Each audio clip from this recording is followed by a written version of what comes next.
issue here, everybody listen, the issue here, AFP, PNP, mga leader, mga Pilipino, mga pro-Marcos, mga pro-Duterte, wala akong pakialam sa inyo, no? Ang issue dito, number 1, tama ba na magkaroon ng isang presidente na may issue sa droga? Singot-singot, ganon. Tama ba yon? Mali yun. Alam yan ng Armed Forces. AFP, alam nyo yan. Mula General down the line.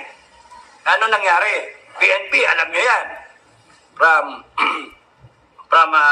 Chief Marbil down the line, alam nyo yan. Na hindi tama na magkaroon ng isang pinuno na sumisingot ng droga. Balik ka rin natin. Paano kunyari ang isang Duterte na sikat ay nagkaroon ng issue sa droga na sumisingot? Ano gusto nyo mangyari?